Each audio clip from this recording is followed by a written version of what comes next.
quand on met dans la Bible, vous avez la référence, vous lisez Marc, ça c'est Marc, prédication de Jean-Baptiste, hein, et vous l'avez dans Marc 1, verset 1 à 8. Mais entre parenthèses, on vous met Matthieu 3, 1 à 12, et Luc 3, 3 à 17. Alors, vous qui n'avez pas posé la question, ça veut dire quoi? C'est la même chose racontée par quelqu'un d'autre. Ça veut dire que parallèlement, Matthieu aussi parlait de Jean-Baptiste. Et puis Luc parle aussi de Jean-Baptiste. Voilà. Donc ça c'est aussi... mais il n'en parlait pas de la même manière. C'est ça aussi qui est intéressant. On complète les trois en fait. Voilà. Qu'est-ce que je peux dire encore à ce niveau-là? Donc c'est très important de... Si vous voulez voir les parallèles, et puis vous pouvez comparer. Alors, ce qu'on compare, on appelle ça la synopse. Et ces trois évangiles, d'ailleurs, on les appelle les évangiles synoptiques. Synopse, ça veut dire une vision, voilà, une vision d'ensemble où on voit ça du même coup. Et on compare. Et donc, alors, justement, à ce sujet, qu'est-ce que peuvent dire les différences entre les évangiles? Parce qu'il y a des différences. Ou alors, il y a aussi des évangiles, il y a aussi des morceaux d'évangiles qu'on ne trouve que dans un évangile. Par exemple, le bon samaritain, vous ne le trouverez que chez Luc. Mais, qu'est-ce que je peux dire encore? Voilà, mais quand vous trouvez un texte comme celui-là qui est unique chez un auteur, ça veut dire ça serait pas mal de creuser parce que c'est caractéristique de l'auteur. Peut-être la passion. Alors, du coup, la différence, les différences ça vient d'où les différences? On en a parlé. La différence, c'est à qui on s'adresse. Les différences, c'est d'abord, ça vient aussi de la personnalité de l'auteur. De la personnalité de l'auteur. Et à qui c'est destiné? Et au milieu, aux communautés auxquelles ça s'adresse. Hein, et aux questions qui sont posées, aux questions pastorales qui sont posées. Hein? Ça c'est très important aussi, c'est-à-dire que nous aussi quand nous lisons l'évangile, puisque qu'est-ce que c'est que lire l'évangile?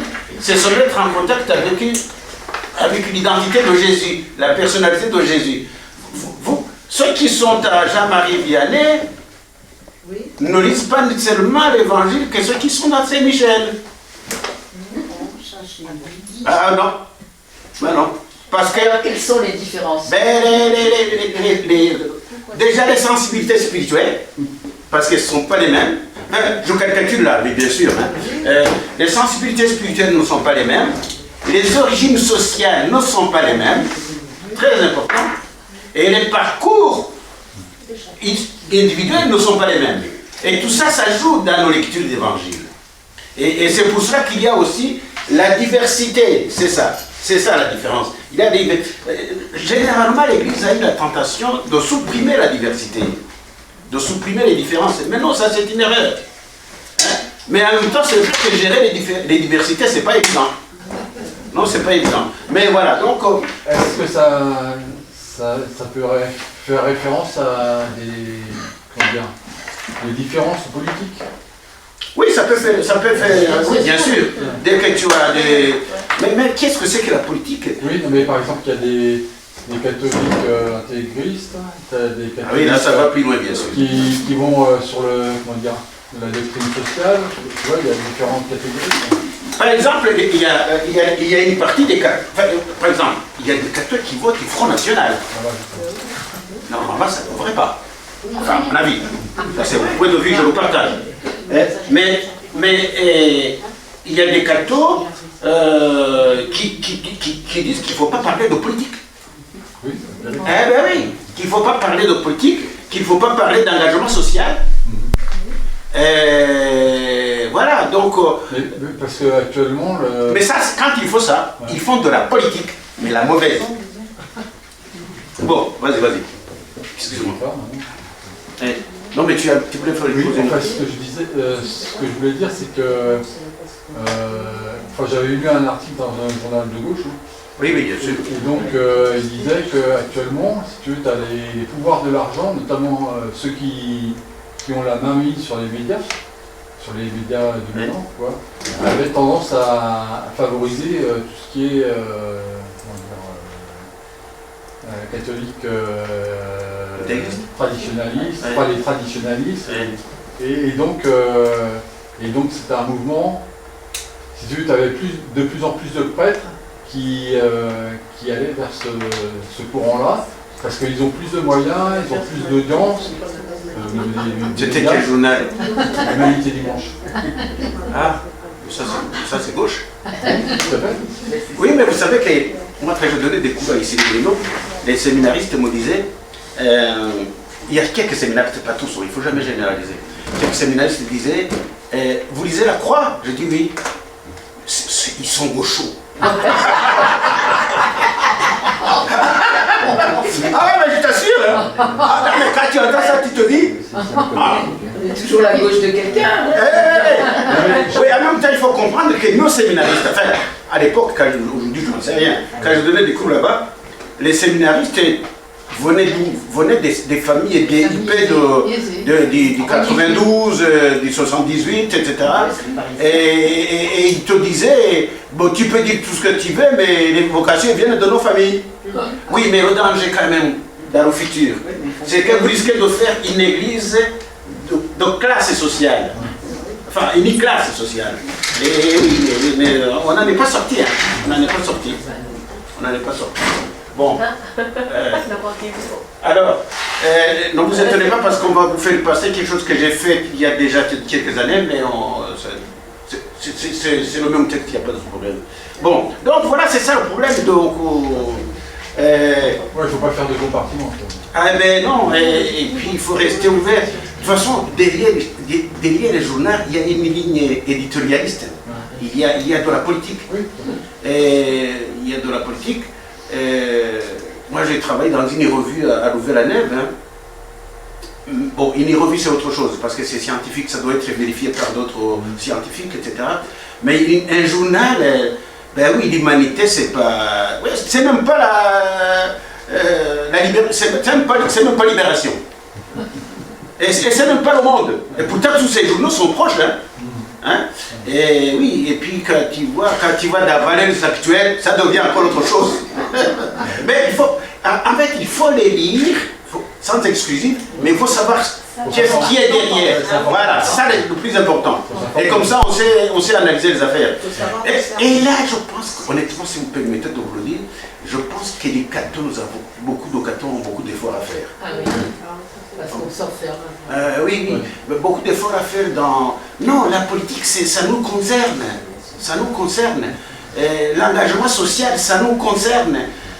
On ne peut pas se contenter de prier. Moi, je ne suis pas contre, au contraire. Mais si vous ne faites que prier. Oui. Non, mais ce que je voulais dire, c'est que par là, si tu veux, une bonne partie des médias dominants favorisent le catholicisme traditionnel. Et donc, tu as de plus en plus de prêtres. Ça dépend. Je ne m'y connais pas trop bien. Mais enfin, il y a... Enfin, parlons de Borolé, parce qu'aujourd'hui, c'est celui dont il s'agit là. C'est Borolé. Voilà. Bon, alors, celui-là, il y a quelques médias qui l'a. Attends. Avant que... Beaucoup. Avant, il y avait un grand monsieur dont on parlait qui était de droite aussi. Au temps de Chirac, de Barré, Giscard. Ça va me revenir. Bon, oui. Ce que je veux dire, c'est qu'ils ont tendance à réécrire leur histoire. Mais tu sais, c'est la mode actuelle. Oui, non, mais ce que je veux dire, si c'est une majorité, c'est pas terrible. Il faut qu'il y ait une biodiversité, une diversité. Oui, mais toi tu dis ça. Mais ils voudraient plutôt une pensée unique. Une pensée unique parce que ça les arrange. Oui, voilà, ça. Mais de toute façon, celui qui... Donc, quand même, écoutez, vous ne vous étonnez pas du fait qu'un type comme Trump finit par se faire élire sans problème. C'est quand même... Incroyable. C'est quand même... Et alors, c'est vrai que nous sommes mal formatés parce que nous sommes en France, hein. Mais enfin, quand même, tu te dis... Eh bien, d'ailleurs, maintenant, les démocrates sont disparus, hein. on ne les entend plus. Jusqu'à ce qu'il va se casser peut-être la gueule et puis il revient. Mais ça pose question. Et il n'y a pas que lui. Enfin, moi je ne sais pas ce qui se passe en Italie, mais Mélanie a été élue. Hein. Je ne sais pas ce qui va se passer en France, mais le risque nous pend sous le nez là. Oui. Et c'est pas que seulement en France, en Italie ou aux États-Unis. C'est partout. En Belgique, moi j'ai beaucoup d'amis belges, donc je sais ce qui se passe en Belgique. Hein. Alors voilà, maintenant c'est un courant. Il fut un temps où c'était Reagan, c'était pas aussi fort quand même qu'aujourd'hui. En fait. Il y avait Reagan, il y avait Thatcher, et puis en France il y avait Chirac qui s'agitait. Mais c'est pas aussi fort qu'aujourd'hui. Aujourd'hui, ce qu'on appelle le populisme fait peur quand même. Sauf si tu es là-dedans. Bon, ok. Alors, on va faire un petit retour sur ce qu'on a vu. Finalement, comment vous vous y prenez pour lire la Bible?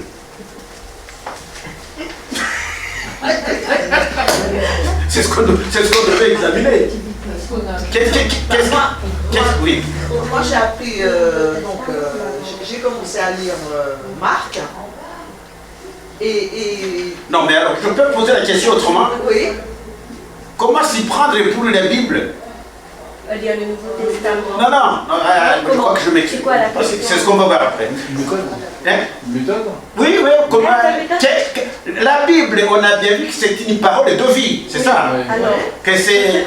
Oui, que c'est une parole qui nous apprend qui est Dieu, qui construit notre foi, qui construit notre spiritualité, etc. Bon, alors on va l'entendre d'abord. alors si j'ai compris ce que tu voulais poser comme question, en fait, moi par rapport à la parole, je l'utilise pour le combat spirituel aussi. Oui, mais ça c'est encore autre chose. Ah ben c'est quoi, alors je ne comprends pas dans quel sens. Non, enfin, alors, je vais donner des questions et je vais répondre avec vous. Ça ira beaucoup D'accord, mieux. c'est mieux. Hein? Non. Comment s'y prend-on pour lire la Bible? D'abord, est-ce que la Bible, on peut la lire une fois ou... Non. Alors, moi, je vais vous donner un conseil. La Bible, on l'habite. Hein? Il faut habiter la Bible. Il faut se familiariser avec elle, presque tout le temps avec elle. Ça, c'est la première chose. La deuxième chose, je pense que il faut la lire de telle sorte qu'elle puisse construire notre foi, fortifier notre foi, fortifier notre vie spirituelle, fortifier notre vie pastorale, notre engagement, si vous en avez. Voilà, ça c'est très important. Et pour ça, c'est bien qu'on entende la lecture au cours de la messe, hein, mais de temps en temps, prendre les livres de la Bible et le lire du début à la fin, mais pas lire comme on lit les Rougon-Macquart, ou la recherche des temps perdus, ou alors la comédie humaine. Non, mais lire un chapitre avec un crayon, enfin si vous êtes comme moi, avec un crayon, vous soulignez, et il ne vous est pas interdit de commenter. Et puis voilà. Parce que je pense que la mémoire passe par les doigts. Bon. Voilà. Et puis un chapitre, chaque jour un chapitre. Et il y a parfois des chapitres qui n'auto-disent. Si vous avez lu un chapitre et qu'il ne vous a pas dit grand-chose, vous laissez le chapitre et vous attaquez le suivant. Parfois, il y en a beaucoup. Hein? Il y en a beaucoup de choses parfois. Pour les chapitres? Oui. Qui disent rien. Tu n'es pas obligé de faire un chapitre. Jésus, il nous parle, il nous dit plein de choses. Et puis du coup, j'ai du mal à souligner. Qu'est-ce que je souligne? Je souligne toutes les choses. Moi, je ne peux pas tout souligner. Non, mais en général, tu ne pourras pas tout souligner. Ouais, on ne pourra pas. Non, il faut souligner vraiment là, ce qui te semble être la pointe, ce qui te touche, ce qui te parle. C'est ce qu'on a écrit là-bas. C'est pas comme dans un cours. Hein. Ouais. Oui. Pour moi, enfin, ce que tu dis là, moi ce qui me pose question, c'est quand tu dis la Bible. Parce que la méthode que tu viens d'expliquer là, moi je dirais, enfin je comprends, que dans le Nouveau Testament avec l'Évangile, oui, on arrive à avoir une certaine familiarité. Mais moi ce qui me pose question, c'est l'Ancien Testament. C'est là qu'il faut faire un effort. Sur l'Ancien Testament, justement. Parce que nous risquons c'est déjà pas mal si on est familiarisé avec le Nouveau Testament. Mais je pense qu'il faut faire l'inverse maintenant. Il y a des livres formidables de l'Ancien Testament. Les prophètes, Isaïe que vous avez pendant l'Avent, etc. Jérémie, hein, c'est vrai que c'est des mastodontes. Hein. Ézéchiel, oui. Pour compléter ce que je dis, c'est que la liturgie quotidienne, et qui nous donne donc des petits extraits de l'Ancien Testament, et ben là, moi, souvent, où je comprends pas, où je suis déconcerté, où je dis, oh ben ils ont bien de la chance, ils ont une ligne directe avec Dieu. Parce que très souvent, dans les extraits que la liturgie nous fournit, c'est une relation directe avec Dieu. Oui, mais tout l'intérêt de... moi, il m'est arrivé souvent de prendre comme livre de méditation les lectures le livre des lectures qu'on lit dans la semaine. Par exemple, là, je suis avec les Hébreux. J'étais avec les Hébreux. Mais moi, je lis plus qu'on nous donne. Je lis plus qu'on nous donne dans le Magnificat, par exemple. Oui, ou dans prier à l'église. Prier à l'église, on ne peut pas non plus tout prendre. Il prend un texte, etc., en fonction aussi de l'évangile, etc. Donc, moi, en fonction de la fête. Mais, voilà, l'idéal, c'est de prendre un texte, de le lire petit à petit. En gros, pas plus qu'un chapitre par jour. Après une année, vous aurez fait le tour de la Bible. Ah oui? Ah oui. Après une année, vous aurez fait le tour de la Bible. Je vous assure. Mais je vous dis parce que je l'ai fait. D'accord. Ah oui. Bon, et en même temps, vous n'êtes pas obligé de faire le tour de la Bible. Mais vous aurez vu quand même pas mal de textes. Ça, c'est déjà... autre chose que je vais dire. Quand je dis que la Bible explique la Bible, ça veut dire quoi? Est-ce que est-ce qu'il y a quelque chose qui vous est resté? Ah oui, c'est les allers-retours que tu nous fais faire entre l'ancien et le nouveau. Ah mais c'est très important. Exactement, mais ça c'est énorme, je trouve. Ah bah oui. Ça c'est très très important. Alors, cette piste-là. Alors, je suis en train de lire Saint-Augustin, la cité de Dieu. Et dans la cité de Dieu, surtout le livre 17, il prend toute la Bible et il montre à chaque fois, presque à chaque livre, il trouve quelque chose et il dit, là on parlait de Jésus, là on parlait de... Donc je vous ai dit aussi que toute la Bible parlait du Christ. Ça c'est le père de l'Église. Voilà. Et bien c'est Augustin dans ce livre, ça c'est la cité de Dieu dans les Pléiades. C'est plus de autour de 1300 pages quand même. Et c'est écrit petit, pour une fois je me tortille les yeux. Voilà. Bon, je ne vais pas vous donner un exemple, mais chaque fois, il passe toute la Bible à revue, et pour montrer, ben, là, on parlait du Christ. Là, on parlait du Christ. Alors, peut-être que je peux vous donner un exemple. Mais j'ai l'impression d'avoir une oreille qui t'entend et l'autre qui refuse de t'entendre. Ça veut dire? Ben oui, je t'entends. Toute la Bible parle du Christ et on retrouve, et d'ailleurs l'évangile fait souvent référence, Jésus dans l'évangile fait souvent référence. Mais d'un autre côté, ces textes du Premier Testament, ils ont été écrits pour des communautés qui n'avaient pas Jésus. Ah non, nous on lit la Bible parce que Jésus l'a lu, parce que les premiers chrétiens sont... C'est la vision des premiers chrétiens. Donc si je suis juif, je n'entends pas ça. Mais oui, mais justement, les juifs continuent à méditer. Oui, mais ils ne sont pas obligés de faire référence à Jésus. Tandis que nous, Jésus arrive lui-même en disant qu'il accomplit. Qu'il accomplit. Il n'accomplit pas seulement, il accomplit la loi. Mais la loi, ça veut dire quoi? La Torah, ça veut dire aussi la Bible. Eh bien oui. Mais alors, je me sens partagé parce que j'entends bien ça. Oui. Et en même temps, je trouve que on manque, on loupe cette richesse que peuvent nous apporter ceux qui ont cette Quel- expérience millénaire de rumination de ces textes. Oui, mais non, le manque, je ne le sens pas moi. Explique-moi le manque. Ben, ce que nos frères juifs lisent et comprennent Différemment.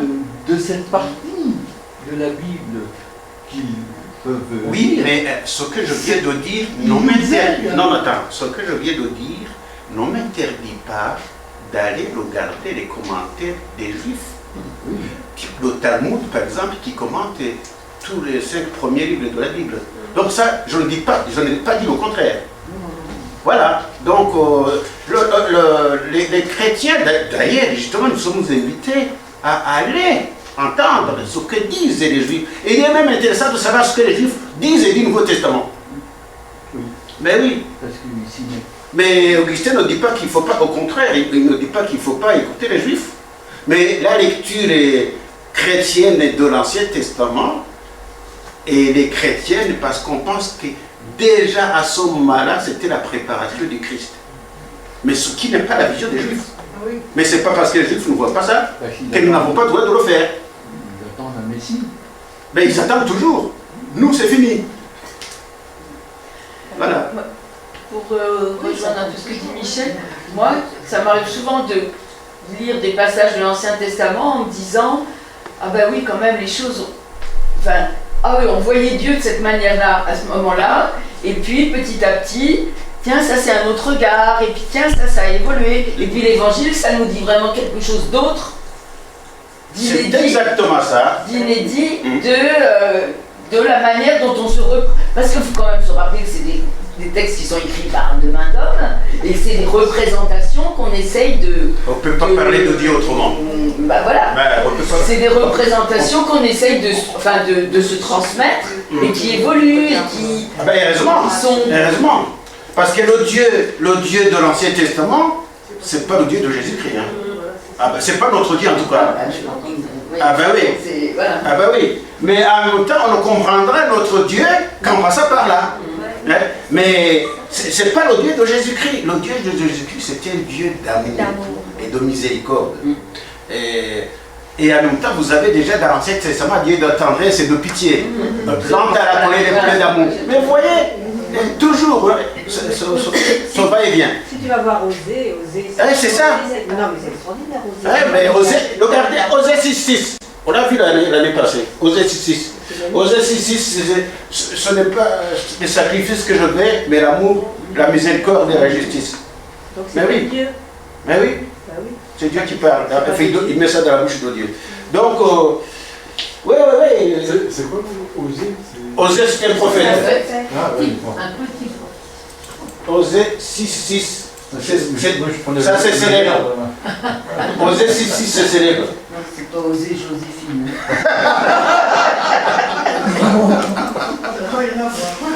Bon, alors qu'est-ce que je peux vous poser avant qu'on attaque qu'est-ce que je peux vous dire d'autre?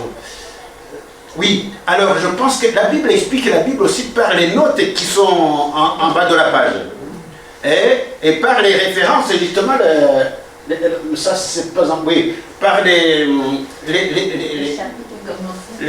références qui sont dans les marges, hein, parce qu'en fait, vous voyez ici, vous voyez là, vous avez ça. Là. C'est le mort qui est tombé. C'est dangereux si ça tombe. Hein. Normalement, et le micro qui tombe est foutu. Donc, vous voyez, c'est peut-être des choses élémentaires que je vais dire. Donc, là, vous regardez, ça c'est des références dans d'autres livres de la Bible. De temps en temps, quand vous lisez, il faut les regarder. Et vous avez aussi dans les notes, parfois des bonnes explications. Pas toujours, hein, mais souvent c'est des bonnes explications. Faites par les spécialistes, hein, des traducteurs. Voilà. Et puis dans la ville de Jérusalem, les introductions aussi. Oui, j'ai oublié, les introductions, très très important. Avant de lire les textes, lisez les introductions. Hein? Ça c'est la Bible de Jérusalem. Lisez les introductions. Et dans la Tobe, c'est pareil. C'est pareil. Voilà. Oui. Avant-propos, c'est ça? Les introductions. Tu vois quoi, toi, comme Bible? La page la Tobe. Non, l'avant-propos, c'est pour tout, toute la Bible. Mais par contre, tu as le Pentateuque ici, et là, avant la Genèse, tu as l'introduction. Ah, d'accord. Avant le texte. D'accord. Et je crois que c'est judicieux, avant de lire le texte, de lire l'introduction. Voilà. Il y a aussi des livres, je suis en train de lire un livre de Daniel Marguera. Oui. Sur Paul. Lequel? Sur Paul de Oui, je l'ai déjà lu, oui. Ça, évidemment, c'est plutôt scientifique. Rentrer dans les épices. C'est plutôt scientifique, oui. Mais de Marguera, je te conseillerais aussi le jugement dans l'évangile de Matthieu. Le jugement dans l'évangile de Matthieu. Je ne sais pas si c'est encore sur le marché. Mais il y a aussi de Marguera, il a fait un commentaire des actes des apôtres. 2 volumes. Un commentaire sur les actes des apôtres. Pour moi, c'est l'un des grands spécialistes d'Océanique. Marguera, c'est un pasteur suisse qui était prof de Bible à Genève, je crois. Bon, ok. Bon, et on va, ce soir, j'essaierai de vous introduire à ce qu'on appelle la Lectio Divina. Alors, Linan, est-ce que tu peux nous lancer les premiers... Là, tu sautes ça. Alors, voilà. Ça, je vous avais parlé tout au début. Hein. Comment se nourrir de la parole de Dieu pour en être converti. Donc, la première chose, c'est prier d'abord. Hein. 2, c'est acte de lecture, méditation, actualisation, discernement et contemplation, conversion et action, etc. On va... alors, pourquoi prier? Je vous l'ai déjà dit, on prie parce que la Bible a été écrite avec l'inspiration de l'Esprit Saint. Pour comprendre la Bible, on invoque l'Esprit Saint. Voilà. C'est tout ça le motif. Et alors, je pense que tu passes la suite. Voilà. Ça, c'est de Lubac, c'est un français. Hein. De Lubac dit: l'homme qui lit la Bible n'est pas en face des livres humains. Ce ne sont pas les procédés humains qui peuvent lui en ouvrir l'intelligence. L'esprit, avec grand E, hein, qu'il a inspiré au temps de sa rédaction, est aussi celui qui maintenant l'a fait comprendre. Voilà, c'est ça, c'est la phrase à laquelle je faisais allusion. Alors, je vous enverrai le texte complet, mais là, c'est des slash qui vont... Voilà. Alors, il y a un autre auteur qui s'appelle Morfino, qu'est-ce qu'il dit? La compréhension de la parole de Dieu s'accomplit toujours dans l'Esprit Saint. Dans l'Esprit Saint. C'est lui, l'Esprit Saint, qui, jadis, la suscita. Je viens de vous le dire autrement. C'est lui qui l'inspira. Et qui reste aujourd'hui son interprète authentique. Ah oui, donc, pour mieux interpréter la Bible, au moins spirituellement, vaut mieux invoquer l'Esprit Saint. Isaac de Ninive, ça fait déjà quelques siècles. C'est un père de l'Église, me dit, côté oriental. Alors, c'est pourquoi celui qui veut la lire avec fruit commencera par se recueillir. Commencez par vous recueillir, afin d'entrer dans une atmosphère de prière favorable à une lecture féconde. Ce qui est le plus nécessaire pour comprendre, c'est la prière. Voilà. Alors, ce même Isaac de Ninive continue: ne t'approche pas des paroles mystérieuses de l'Écriture sans prière, sans demander l'aide de Dieu. Évidemment, c'est là ceux des moines. Sans prière, sans demander l'aide de Dieu. Alors ça, c'est la citation. Il a été un condisciple, Jean-Albert Vinel. Et puis il a été moine, et après il a quitté les moines. Voilà, quelle histoire. Il a quitté les moines, après je crois qu'il est décédé maintenant. Bon, en effet, cette lecture se déroule dans un climat de prière, compris ici au sens général de recueillement, d'attention à Dieu. Avant et pendant la lection, on demande la lumière, on désire Dieu. On prie d'abord parce que seul l'Esprit permet de découvrir le sens des mots inspirés. Il s'agit de tendre les voiles à l'esprit. Ça, c'est Saint Jérôme. Tendre les voiles à l'esprit. Saint Jérôme, c'est 4e siècle. Oui. Reviens en arrière. Je peux... Il va plus vite que l'esprit. Hein. Ouais. Voilà. Je suis endormi. Tu veux qu'on recommence? Non, attends, je regarde. Ben, on a écrit grand pour que ça puisse regarder. Ah, ok, d'accord. Voilà. Alors, tu passes à la suite. Oui, c'est question pédagogique. On répète la même chose en fait. Exactement. Là, dans la prière, l'homme demandera à Dieu de lui envoyer son esprit pour que celui-ci, l'esprit, l'éclaire. L'esprit, c'est pour nous éclairer, pour qu'il le guide. Hein? Il le guide dans la lecture, pour qu'il le rende disponible à l'intelligence de la parole. Avec l'intelligence de la parole, ce n'est pas histoire de cerveau, c'est intelligence spirituellement. Ainsi pourra-t-il la pénétrer et s'en faire réellement imbibé, imprégné. La suite. Alors, tiens, les évêques catholiques du Rwanda, on a tapé beaucoup sur eux, mais ils avaient des choses aussi intéressantes. Mais en fait, ils nous répètent que les pères de l'Église, je sais comment le texte a été fait.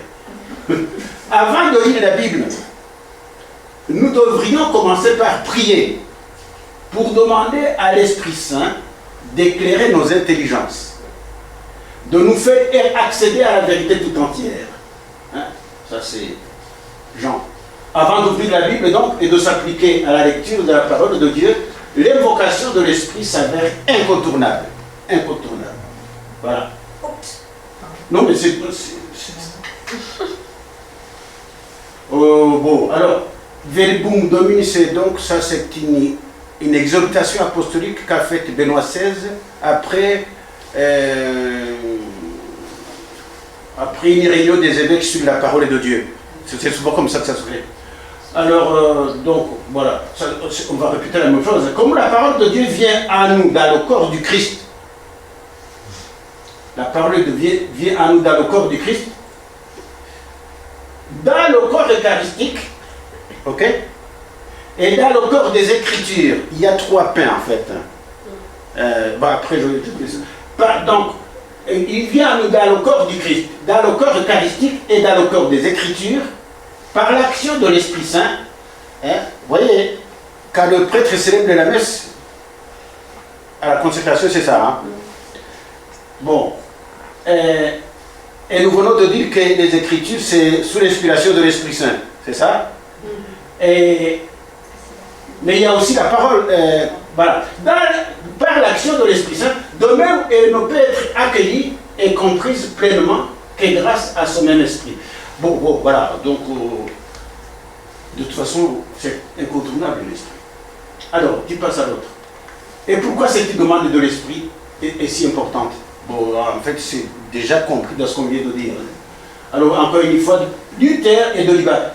Alors, Luther, vous savez qu'il a un commentaire, je ne sais pas où j'ai fait ce petit livre, il a un commentaire incroyable sur le Magnificat. Mais je ne sais pas qui m'a piqué le bouquin. Je voulais l'amener ce soir, mais je ne l'ai pas eu. Car personne ne peut comprendre Dieu ni sa parole s'il n'a été éclairé immédiatement par le Saint-Esprit. Rendons quand même hommage aux protestants, ils nous ont réveillés. Hein. Franchement, c'est grâce à eux qu'on est revenu à la parole. Hein. J'étais aumônier d'université chez nous, et alors, 3 week-ends sur 4, je partais pour ce qu'ils appelaient les retraites. Et chaque fois, et donc c'était écuménique, hein, les protestants venaient avec les Bibles, les catholiques les mettaient dans la poche. Ça m'a toujours frappé. Après, comme je râlais tout le temps, ils ont fini par changer. Mais ça vient de loin. Et non, rendons hommage aux protestants qui nous ont ramenés à la parole de Dieu. Voilà. La Bible a été un index pendant un moment chez les catholiques. Oui, comment dire? Interdit de l'écouter. Il y a peut-être quelques monastères qui avaient quelques bribes. Mais attends, moi je faisais mes études attends, quand même, je commençais ma thèse quand je faisais mes études oui c'est ça, de 83 à 87, il y avait des gens qui nous traitaient d'athées parce que nous faisions la Bible. Et qui étaient dans la même faculté. Hein. C'est quand même... Ben oui. Oui. Voilà. Bon. Et que seul Dieu parle bien de Dieu. Oui, seul Dieu parle bien de Dieu. Et puis seul, il comprend sa parole. Bon. Bon, ça c'est évident. Ah tiens, ah oui, je pense que j'ai amené quelque chose de ce monsieur, Enzo Bianchi. Enzo Bianchi. Un petit livre, si vous le trouvez, achetez-le. Hein? Je l'ai oublié ou pas? Ah, c'est dommage. Ah, je l'ai oublié. Il y a un petit livre derrière. Ah non, non, c'est pas celui-là, je l'ai oublié. Je crois que je l'avais oublié. C'est pas la Bible. Alors, Il y a 2 livres. comment? Il n'y a pas longtemps. Il y a 2 générations. Pourquoi Qu'est-ce que vous demandez? Pourquoi la Bible était Non, mais interdite? je me demandais pourquoi la Bible avait été interdite de lecture. Non, ça veut dire que... C'est un livre saint, donc on Non, peut des- le- On risquait de mal interpréter. les chrétiens se... Ils n'apprennent pas. Non, c'est des ignares. C'était- Vous risquez de vous égarer. On risquait d'être aussi savant que les clercs. Hein? Mais c'est pas ce qui se disait. C'est pas ce qui se disait. Hein? Ils n'aiment pas compris. Ils ont Voilà, mal c'est ça. interprété. C'est ça. Oui, mais en fait, il faut aussi comprendre, enfin, je n'excuse pas, mais lorsque vous vous rappelez l'histoire de... parce qu'il y en a qui ont été condamnés, qui ont été même brûlés. Galilée, est-ce qu'il n'a pas fini par le bûcher, lui? Non, c'est pas Galilée. Il y a un Polonais. Yann Hout. Non, je sais le nom. Non, c'est pas Copernic. Mais il y a un scientifique, en tout cas, de toute façon, critiquer la Bible, c'était interdit. Et les études bibliques critiques étaient interdites. C'était à quelle période ça? 19e siècle déjà. Ah oui, oui. Ah oui, oui. Et pendant longtemps? Ben, par exemple, nous avons parlé de ce qu'on appelle les genres littéraires. Et donc, tout ce qui était études et critiques sur la Bible, ça n'a pas été bien reçu de l'Église. Ça n'a pas été bien reçu de Et l'Église. du coup, il fallait se contenter de ce qu'on appelait l'histoire sainte. C'était un remix. Tout à fait. Alors là, c'était unique. Il n'y avait pas plusieurs versions. Et puis, voilà, c'était la Bible racontée au... Oui, on vient de loin. Hein. Est-ce qu'on en est venu d'ailleurs? Mais on vient de loin. Arrivé. On vient de loin. Voilà. Bon, alors, peut-être qu'on a vu, tu peux passer peut-être, parce que je pense qu'ils ont coupé le... Et comment demandera ton cet esprit, là aussi, je pense que c'est... Alors, il y a ce qu'on appelle l'épiclèse. Vous pouvez demander l'esprit par l'épiclèse.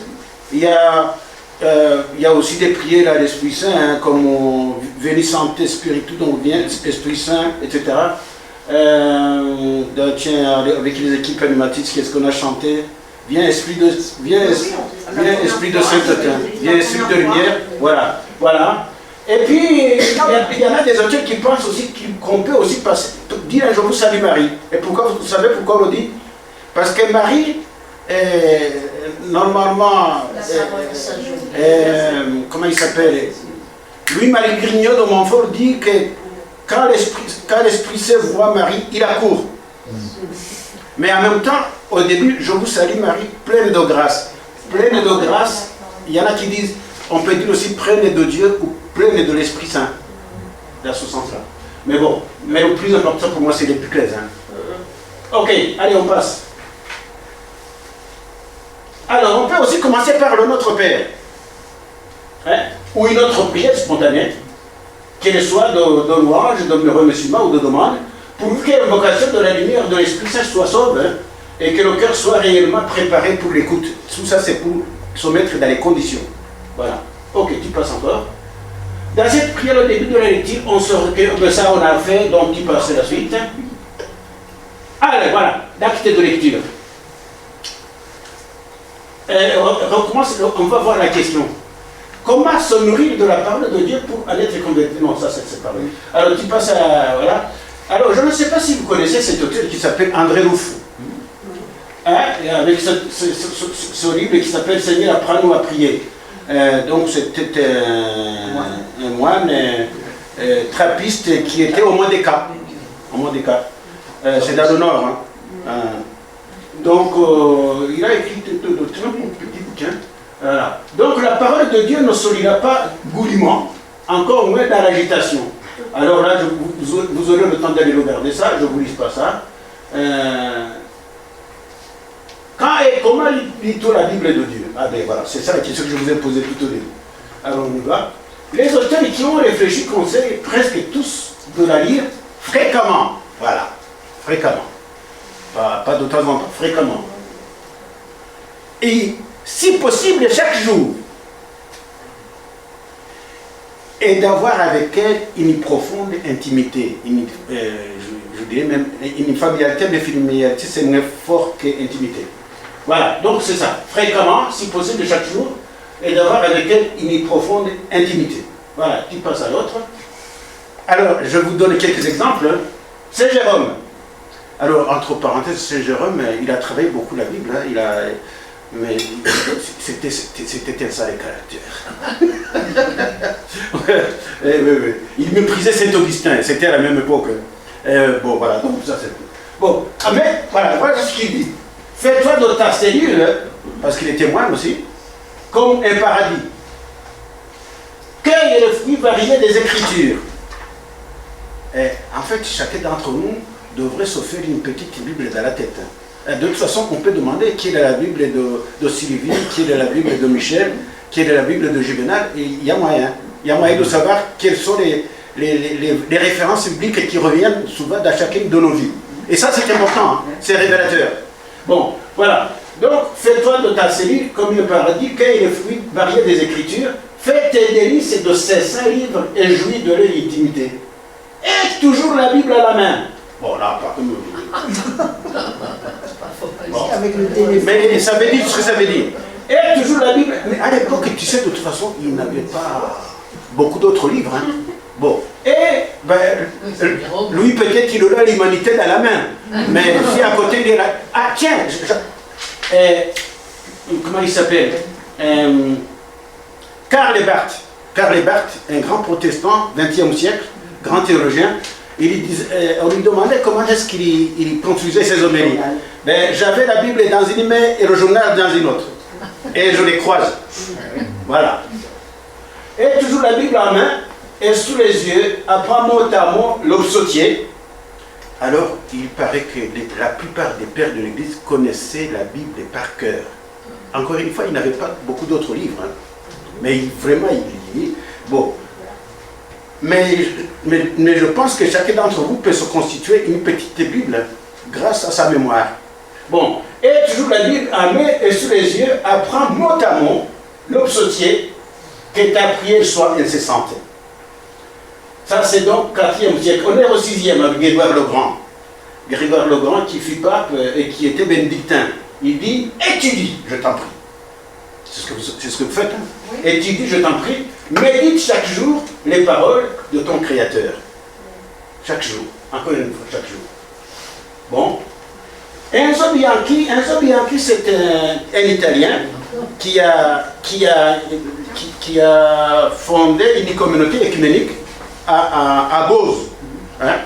Voilà. Il a écrit un petit livre sur méditer la parole. C'est celui-là que je n'ai pas amené. C'est un bijou.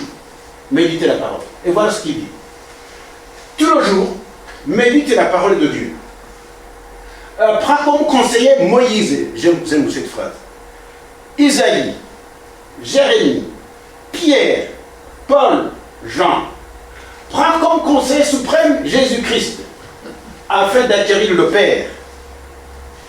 Parle avec eux, médite avec eux tout le jour. Médite avec eux tous les jours. Moi j'aime bien prendre conseiller, etc. Hein, c'est pas mal.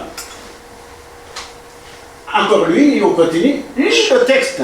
Lis le texte. D'abord, voilà. Avant d'aller regarder les commentaires, etc. Lis le texte biblique. Lis le texte, non seulement une fois, mais plusieurs fois, et même à haute voix. Hein? C'est pas parce que tu l'as déjà lu que c'est non. Il faut revenir là-dessus. Hein? Donc, non seulement une fois, mais plusieurs fois, et même à haute voix.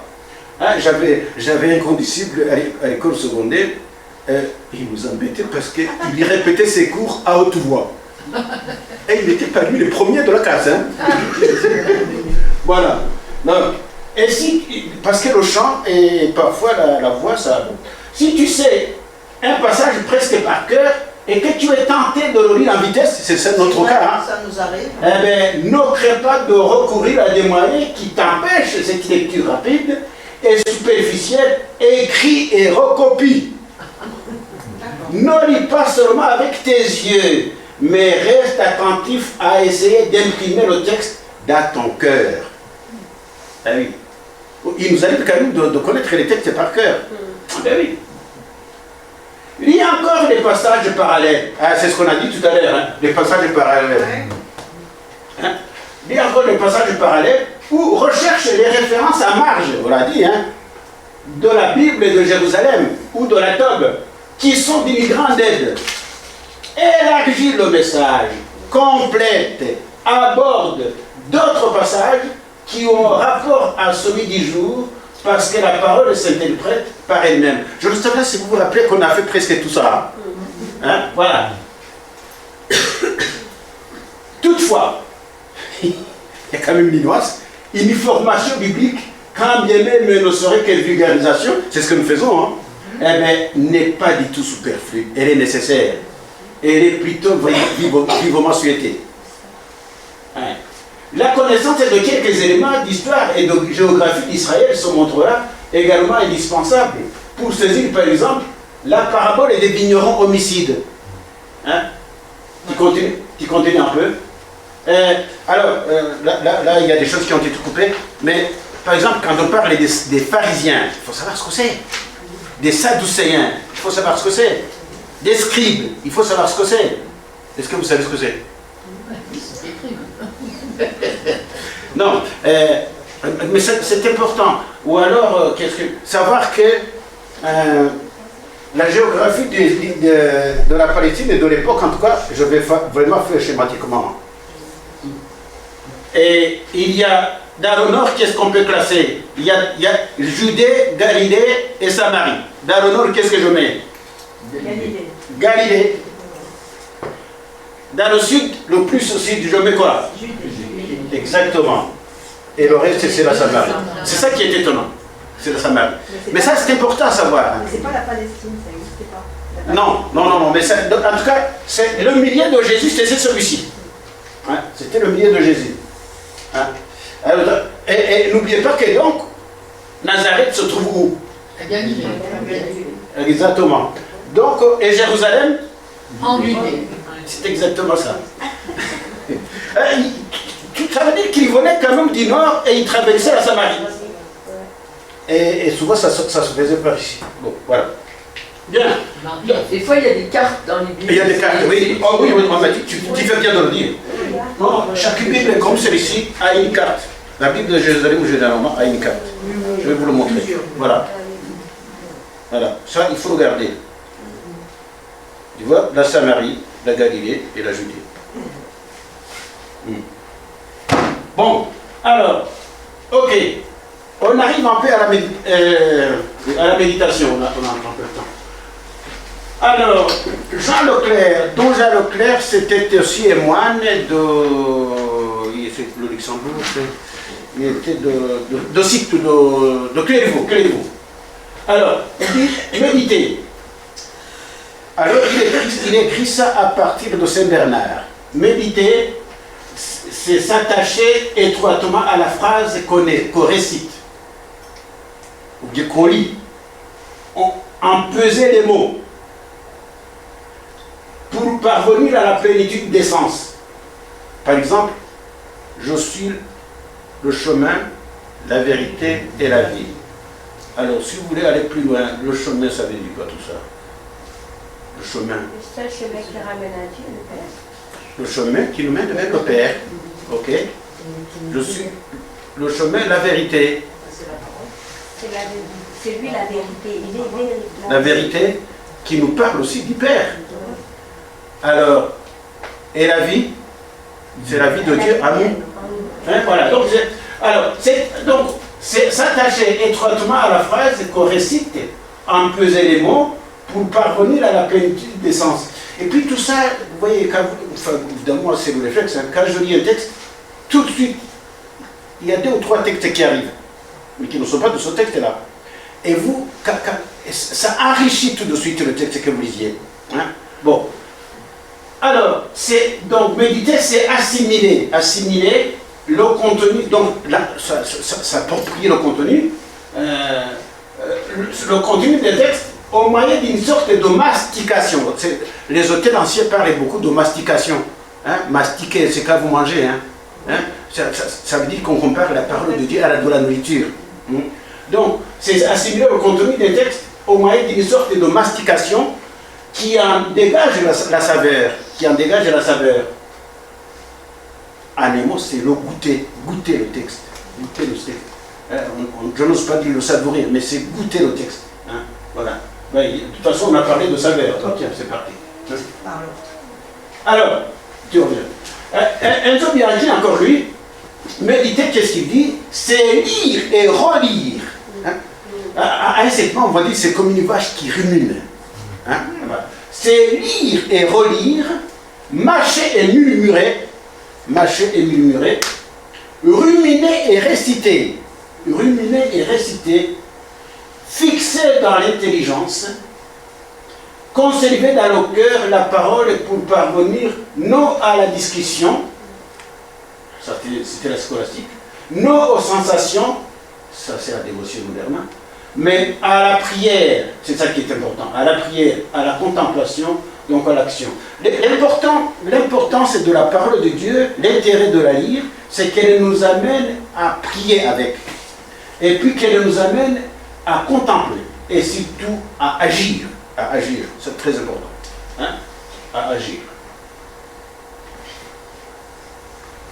C'est qui celui-là, je ne me rappelle plus. Sœur. C'est une religieuse. Je sais pas. Ça existe, hein? Ça existe, tu es contre les sœurs, toi. Alors, la méditation est une pratique ascétique, oh là là, c'est compliqué tout ça, qui consiste à dire, à redire, à articuler à mi-voix. Le texte est structuré. Bon, non, ce qui est le plus important, c'est la phrase suivante en fait. De l'exercice de la lecture, donc la rumination. Vous voyez, je ne sais pas si. Moi, j'ai été berger des vaches, donc je vois ce que c'est qu'est ruminer. Vous savez que, je ne sais pas si vous avez étudié, quand vous avez fait l'école secondaire, vous avez étudié ce qu'on appelle le pense, hein, et puis il reprend. Tout l'après-midi, voilà. ça va l'air. Et les moines, au cours de la journée, ils répètent parfois une phrase qui ont été lues dans la matinée. Et quand ils sont dans les travaux manuels, ils restent, et bien c'est ça, c'est comme ça.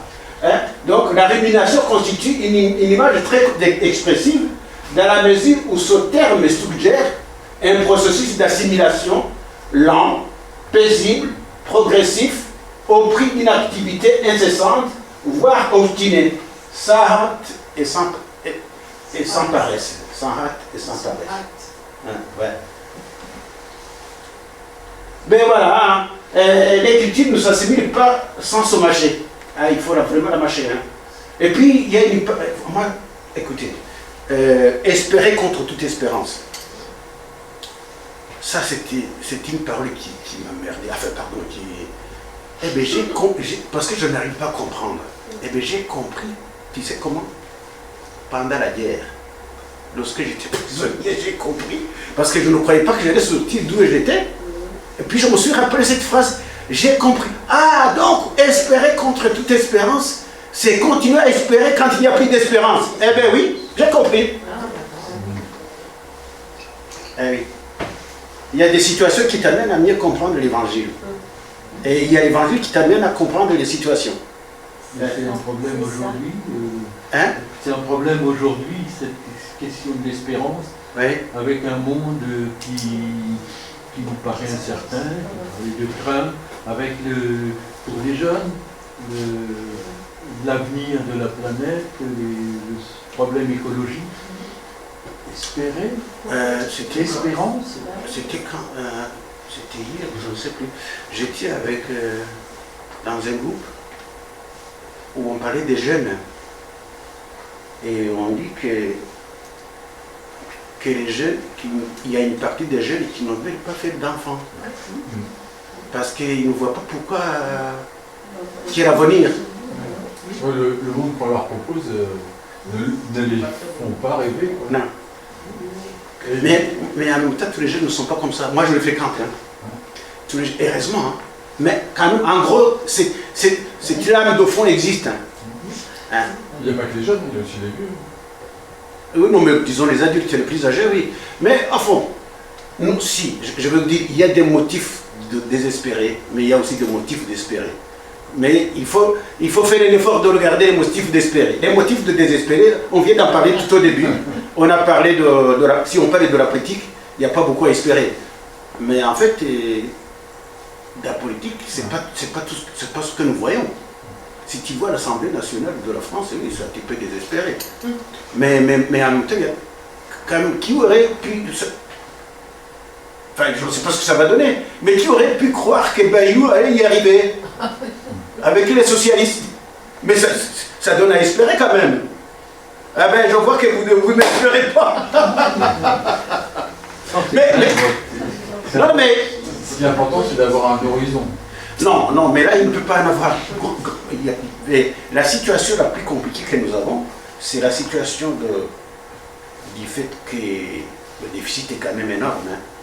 Et puis, comment c'est dire, le champ politique est trop disparate. Vous avez 3 partis qui sont presque de la même force. 3 et donc c'est ingouvernable, quoi. Bon, enfin, on va pas... Et puis, d'autres motifs d'espérer, mais le fait que vous soyez là, c'est pas un motif d'espérer. Pour moi, je dis que c'est un motif d'espérer. Et moi, j'étais avec plus de 100 jeunes le 26 janvier. C'était un motif d'espérer. Franchement, il faut que je confesse, je ne l'espérais pas. Non, mais il faut que... Non, mais je confesse, et pourtant, c'est moi qui ai lancé l'idée, et contre Vaz-et-Marie, je voyais bien que ceux qui étaient autour de moi n'y croyaient pas beaucoup non plus. L'esprit saint, lui. Eh bien, écoute, et si toute l'ambiance de ces jeunes-là, et moi je retiens une phrase d'une fille qui nous a acheté des bonnes mémoires, et alors je faisais passer le micro, et puis je dis, mais le Christ c'est qui pour toi? Il y en a eu beaucoup d'autres, mais il y en a une réponse qui m'a frappé, c'est ma fierté. Ah bah, quand même, là franchement, et ça venait du cœur, hein, c'est pas... Là, tu te dis, bah, moi, j'ai pas de motif de désespérer. Non, voilà, donc, si on creuse, si on cherche un peu, on trouve des motifs d'espérer. C'est peut-être pas aussi nombreux que les motifs de désespérer. Mais parce qu'on voit ce qui ne va pas. On voit Et ce la qui va. confiance, alors. Hein? Il faut avoir confiance. Et puis il faut se relever les manches. Oui, plutôt ça, oui. C'est ça. Ah oui. Mais vous voyez, moi, je confesse, moi quand j'ai commencé à lancer ce truc des jeunes, mais en même temps je me disais, il manque quelque chose, quoi. Il manque un petit dynamisme qui quand je les ai vus atterrir ici, je me suis dit, bon, écoute, et surtout aussi, il faut le dire, des animateurs et des animatrices, et surtout les animatrices, il y en avait qu'un animateur, et avec 2 animateurs, des messieurs. Mais les animateurs, à un certain moment, au début, on n'y croyait pas. Ils avaient le dos dit c'est un truc de Juvenal. Mais dès qu'ils ont adhéré à la chose, paf, c'est parti. Ah, moi, je le sais. Hein. Donc. C'est souvent comme ça. Hein. On arrive, on est perdu. Non, ce qui nous manque parfois, c'est l'audace. C'est le risque et l'audace. Ouais, le risque et l'audace. Le risque et l'audace. Bon, enfin voilà. Bien. Alors, Qu'est-ce que c'est que méditer encore? Il s'agit de faire descendre la parole de la tête au cœur. Ah, ça c'est pas si évident. De la tête au cœur, la parole de la tête au cœur, puis du cœur, la parole de Dieu s'installe dans les entrailles de l'homme. Ça c'est Origène. Les entrailles, c'est dans tout honnête, quoi. Et c'est-à-dire à la source de notre vie, où jaillit notre vie. Est-ce que nous lisons la parole de telle sorte que vraiment ça soit quelque chose qui nous, qui soit notre colonne vertébrale spirituellement? Voilà. Bien. Alors lui, encore, ruminer la parole. En fait, méditer la parole, c'est la ruminer. C'est méditer, la ruminer. C'est manger, il faut pas avoir peur, c'est manger spirituellement l'écriture. Manger spirituellement la parole. Hein? Et ainsi l'écriture devient nourriture. Et le breuvage est dans son prolongement contemplatif de la réflexion. Donc la parole devient à la fois nourriture et breuvage. Hein? Vous voyez, ça fait allusion même parfois à l'Eucharistie là. Nourriture et breuvage. Hein? C'est faire passer la parole de Dieu dans la vie. Ah oui, faire passer la parole de Dieu dans la vie. Ça c'est très important. Hein? Parfois ça peut rester à ce niveau-là. Hein? Moi je dis toujours, faut que ça descende. Hein? Hein? C'est comme dans l'Apocalypse, que dans la vision, Jean mange la parole. Mais oui, mais c'est pas seulement l'Apocalypse, c'est Ézéchiel. Ézéchiel aussi. Ah oui, Ézéchiel chapitre 2. C'est pareil. Bon, mais on peut dire que c'était Ézéchiel. Ézéchiel. Qui était tout comme le miel et... Ouais, hein? Voilà, alors tu passes à la suite.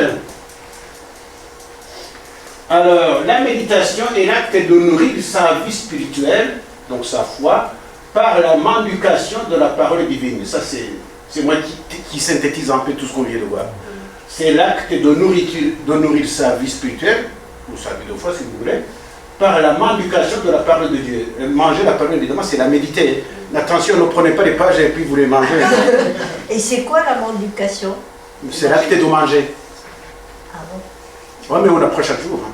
Ouais, mais c'est des gros mots là. Non, c'est pas les gros mots. Non, c'était mon barbare qui a inventé. Oui, on apprend des mots tous les jours. Oui, vous. Alors, ok. Eh bien oui, je vous donne l'exemple d'Ézéchiel, on vient d'en parler. Avant d'envoyer Ézéchiel à la mission prophétique, Dieu lui donne sa parole à manger. Ézéchiel la mange effectivement, la goûte, la savoure et se l'approprie. Cette humanisation de cette parole devient alors pour lui source d'audace et de force dans sa mission prophétique. C'est-à-dire que plus on rumine la parole, mieux l'homme, encore un autre mot, éructé.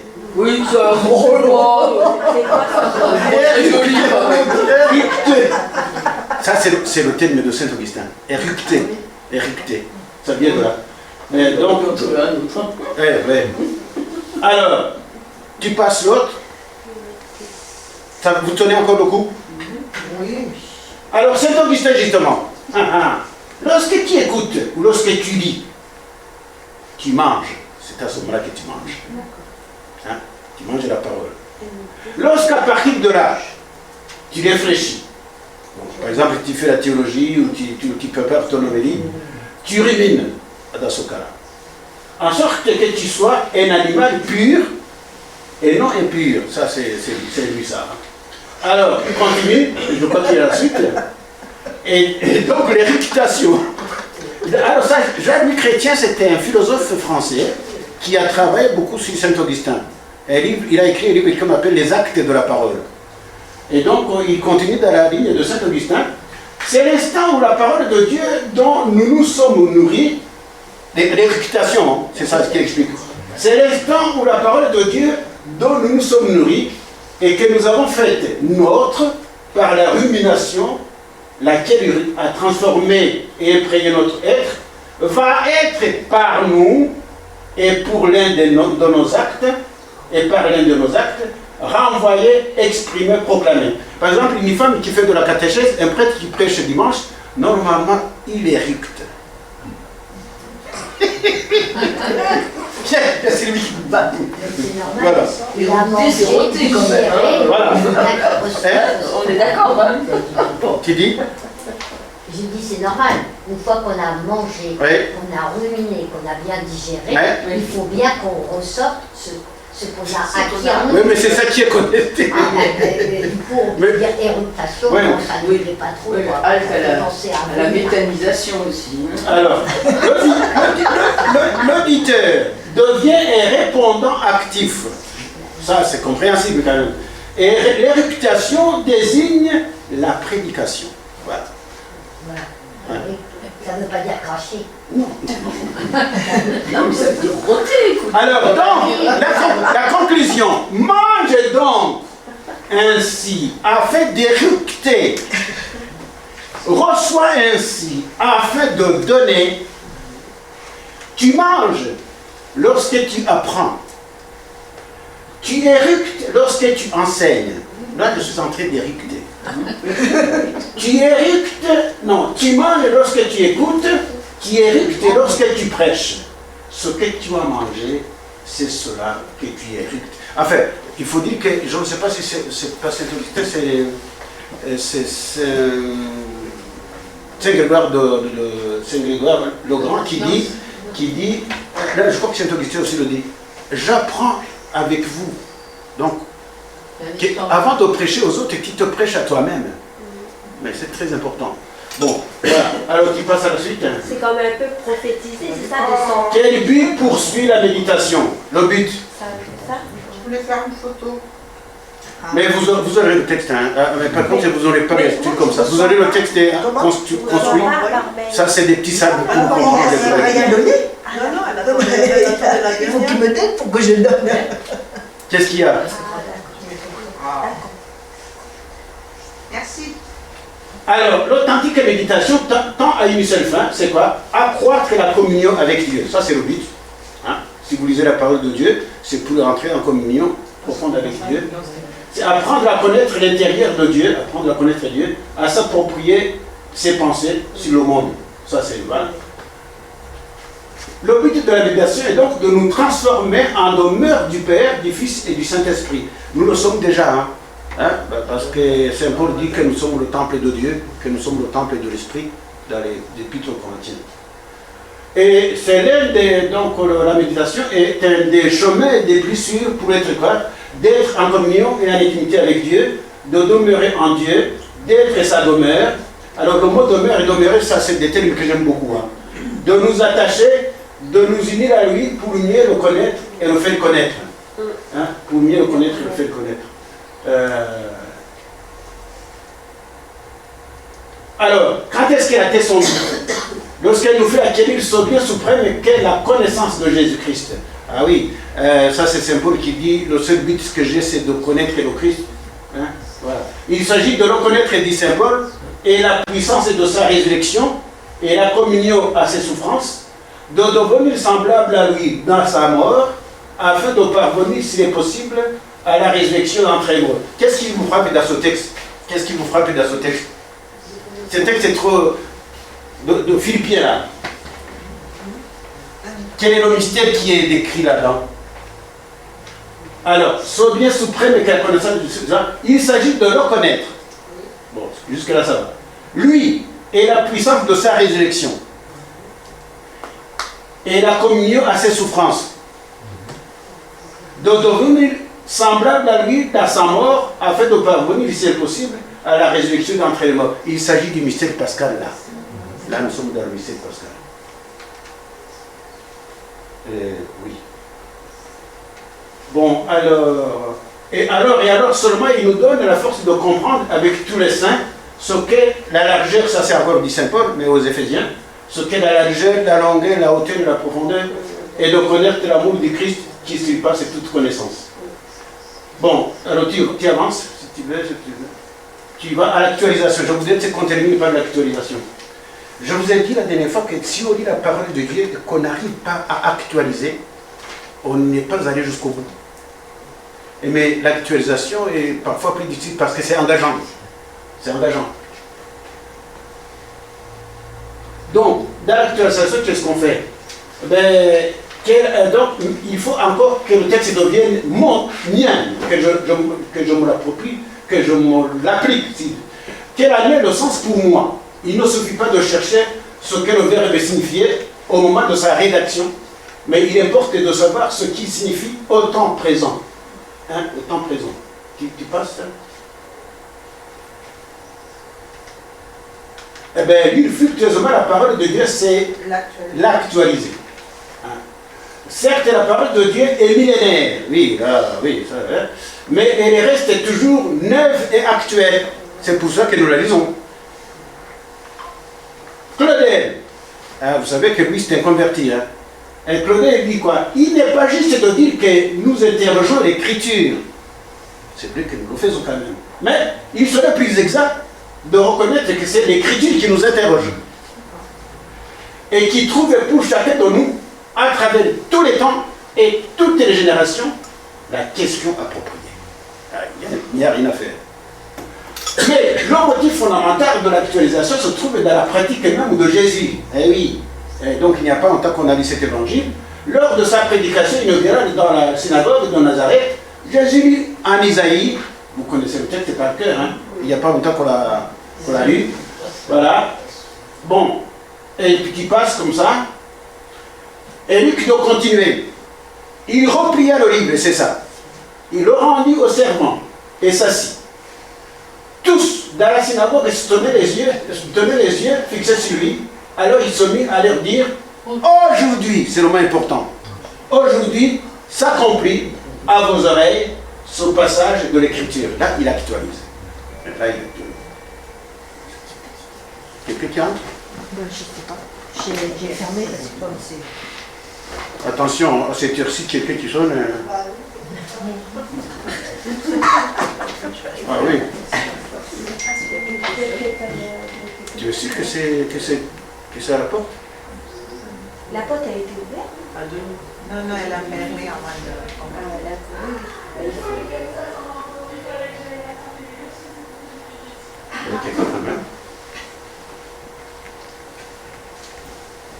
Vous avez une réunion d'aumônerie? C'est déjà À cette heure-ci, ça m'étonnerait. Non, mais c'est parce qu'elle est sortie, elle s'est retrouvée. Oui, non, mais il y a quand même une réunion Oui, il y a une d'aumônerie. réunion. Oui, j'ai vu arriver. S'il doit y avoir un second cycle, si c'est mardi. Avec Marie. Aujourd'hui à 19h30. Oui, c'est ça, c'est le ouais. Alors, voilà. Donc, le mot aujourd'hui. Alors, le Verbe s'est fait chair dans le sein de la Vierge pour habiter au cœur de chacune de nos vies. Et nous avons à comprendre chacun de ses gestes et chacune de ses paroles comme nous concernant personnellement. Il s'agit d'entendre l'Évangile comme s'accomplissant pour nous aujourd'hui. Pas seulement l'Évangile, même l'Ancien Testament. Voilà. Bien. Bon, écoute, le reste donc... Ah tiens, ça c'est pas mal. Il touche nos blessures et nous guérit. Il ouvre les oreilles et les yeux de nos cœurs afin que nous puissions l'entendre et le reconnaître. Va plus loin pour voir.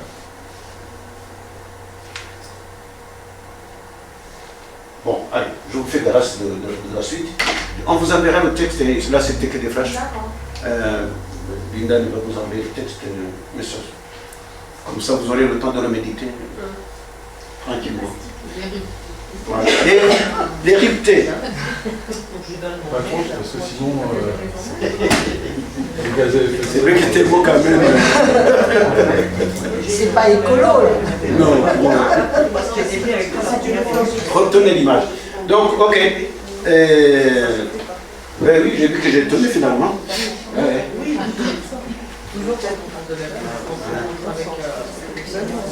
Si j'ai bien compris, j'aimais bien les vaches. Moi j'ai été berger. J'ai été berger. Bon, dans ma famille, on a des vaches. Alors, au Rwanda, avoir des vaches, c'était, comment est-ce que je peux dire? C'est une richesse, et puis c'est pas tout le monde qui avait des vaches. Hein? Mais c'est une forme de standing de vie. Aujourd'hui, je ne sais pas où est-ce qu'ils en sont. Hein? Non. Non, mais même là-bas ça change, hein? Même là-bas ça change. Mais quand j'étais gosse, oui. Oui.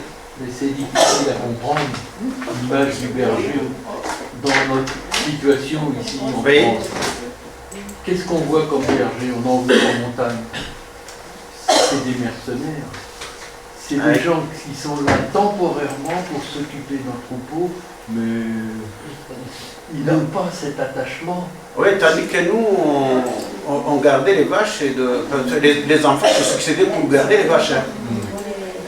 Moi, je les ai gardés jusqu'à quel âge? Et puis, moi, on m'a envoyé vite à l'école. À 12 ans, j'avais quitté la famille. À 12 ans, j'avais quitté la famille. Ah oui, oui. J'étais à l'école. L'école chez nous, c'était l'internat. Voilà. Ce serait peut-être bien qu'on se dise un peu Oui. quels sont nos Vas-y. trucs, nos sources, nos... Est-ce que vous l'entendez? Non, Moi, je sais pas On pourrait se dire comment on lit la parole, justement, enfin, est-ce qu'on... À quoi... C'est ce que j'ai essayé de faire au début, mais ça n'a pas marché. Maintenant, peut-être ça peut aller. De quoi on s'aide pour ça, quoi? Dans nos racines. Ah non, Pas dans nos Sylvie, racines, non, mais au jour le jour, comme ça. Non, Sylvie, répète ta question. Je ne crois pas que tout le monde comprend. Ah. Ouais. Qu'est-ce qui nous aide à lire la parole de Dieu? Voilà. Nous, personnellement. Oui, voilà. Ça me paraît capital, ça. Moi, ce qui m'aide Attendez, chacun son tour. ce qui m'aide à comprendre la parole, c'est de faire un parallèle avec la vie de tous les jours, c'est-à-dire mettre en relation la parole et ce que tu vis au jour le jour. C'est ça. Très bien. Ça, c'est ça. Oh, mais c'est très bien, ça. Mais Attends, les actes, pas... qui veut parler? Vas-y. Marie-Ange, tu veux parler? En fait, Qu'est-ce qui t'aide? Partage aux autres. qu'est-ce qui m'aide à... Qu'est-ce qui t'aide ou comment tu t'y prends? Qu'est-ce qui t'aide? Comment tu t'y prends? En fait, moi, je commençais, comme je disais au tout début, je commençais par, pour comprendre la parole, je lisais le Nouveau Testament, parce qu'en fait, en lisant le Nouveau Testament, je peux avoir la lumière plus sur l'Ancien Testament. En fait, là, comme notre frère disait, ben, ça m'aide. Quand il y a une situation que je vis, ou une relation avec mes frères et tout, souvent, l'esprit m'emmène à revoir un verset de la parole. Mais en fait, ça m'aide à trouver la solution, à comprendre la solution de mon problème. Enfin, la parole m'éclaire. Ce que je retiens d'important dans ce que tu dis, c'est que comment, dans la lecture de la Bible, Oui. d'office, de fait, commencer par le Nouveau Testament, avant d'aller vers l'Ancien. Je crois qu'on l'avait déjà dit aussi. Hein? Voilà. Ok. Bernice. Moi, je suis bénévole dans pas mal de groupes, APES, SNL. Comment tu fais? Et Secours catholique. Et je vois dans ces groupes-là, il y a une ou deux personnes qui sont catholiques comme moi. Et parfois, quand ils parlent mal, ils disent Dieu n'existe pas, ou ils disent des choses comme ça, j'ai du mal, j'ai envie de parler, j'ai envie de dire des choses, mais j'arrive pas. Donc, du coup, je me suis dit, je vais lire la parole de Dieu. Avant, je lisais en anglais, et ça ne m'aide pas beaucoup de parler en français. Je comprends bien, je prie bien en anglais, je continue de prier en anglais. Mais depuis très peu de temps, j'ai commencé à lire l'Évangile en français. Et en fait, Dieu me parle en français. C'est une nouvelle expérience pour moi. Et je vois que mon foi, elle évolue. En français? En français. Et je trouve des nouvelles choses que je n'ai pas entendues en anglais avant. Et ça m'attire et ça me donne envie de continuer. Et quand je retourne dans ce groupe, j'espère bien que j'aurai le courage et l'audace. Voilà, l'audace de parler, voilà, de m'exprimer dans ces choses. Très bien. Alors, qui d'autre? Qui d'autre veut partager? On a encore 10 minutes. Moi, je peux dire, je reçois tous les jours par mail, à 7h le matin, un truc qui s'appelle Notre pain quotidien. Oui, ça le connaît bien. Hein? C'est un vieux prêtre du Val-de-Marne qui partage sa méditation de l'évangile. Donc il y a 2 colonnes. À gauche, il y a l'évangile du jour. Et à droite, il y a sa méditation. Ce que ça lui... Quel écho il a trouvé, comment il s'explique les choses.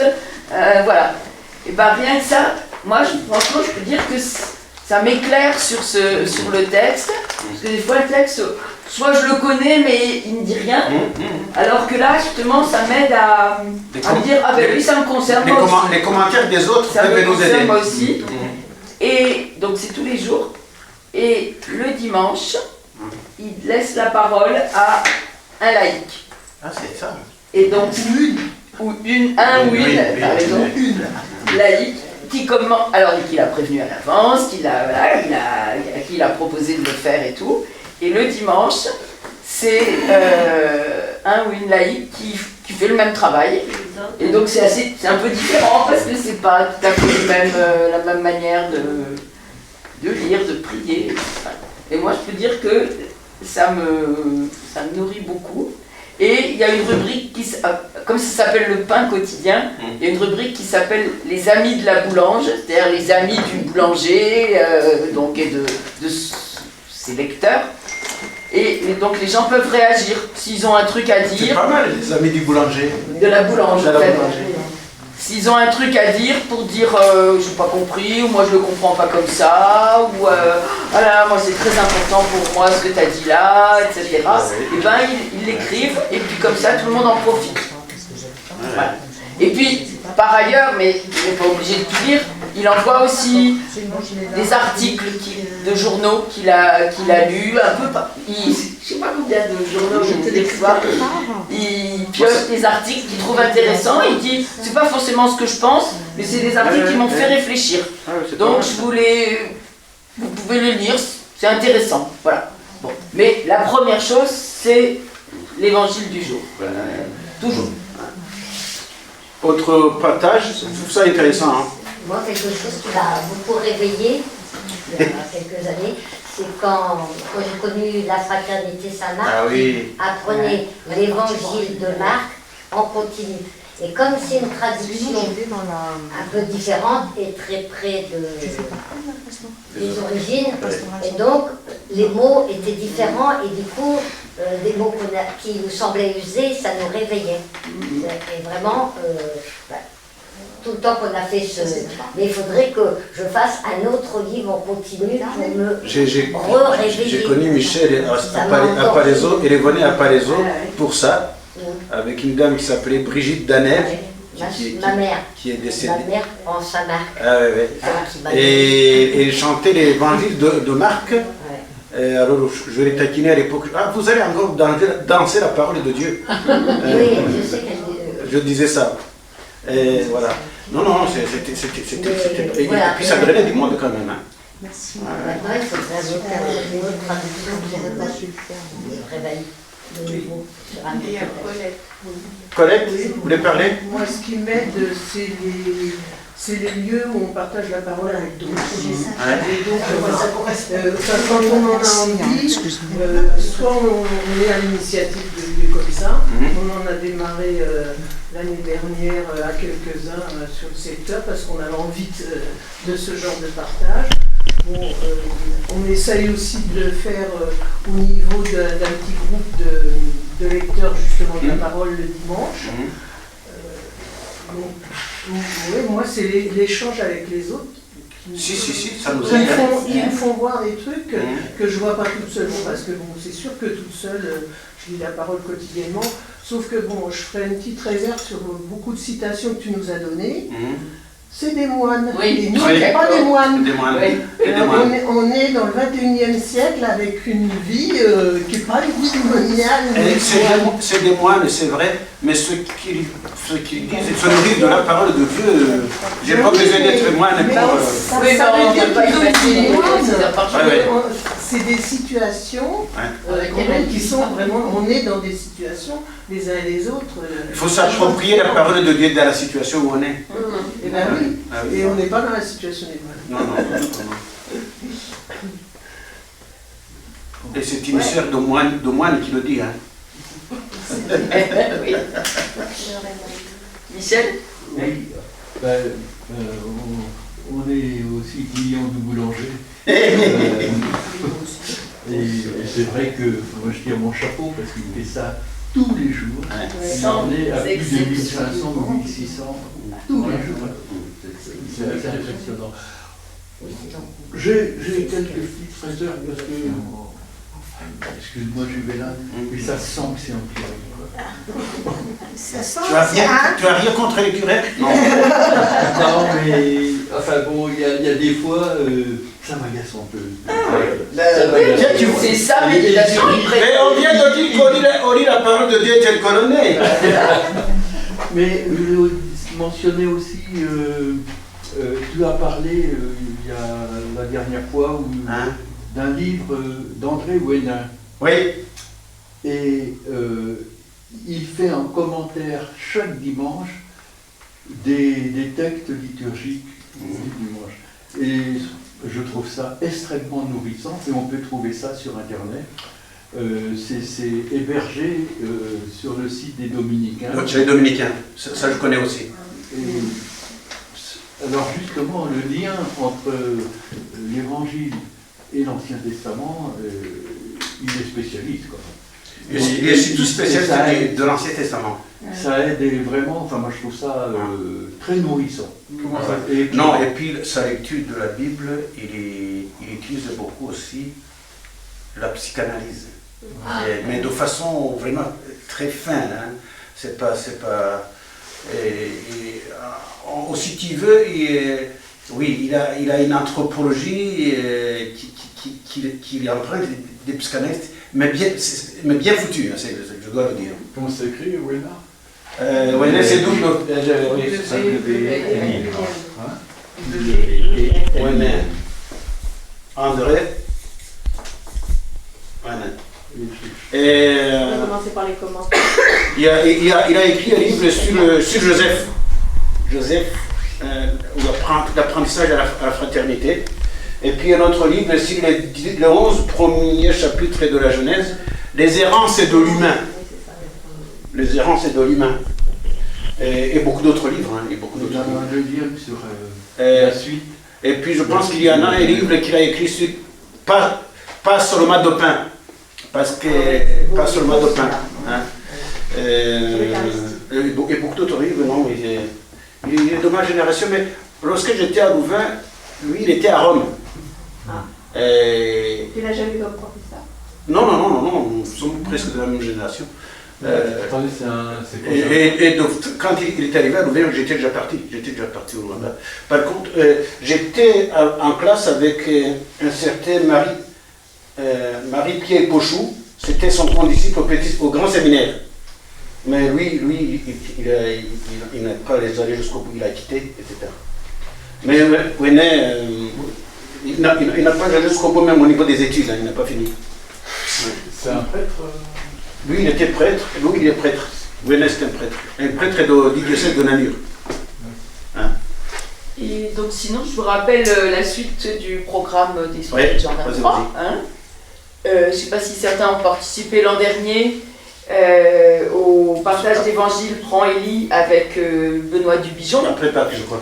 Donc ce sera après Pâques, oui, à partir du 29 avril. Bon, vous avez les dates, faites attention, ça change un peu.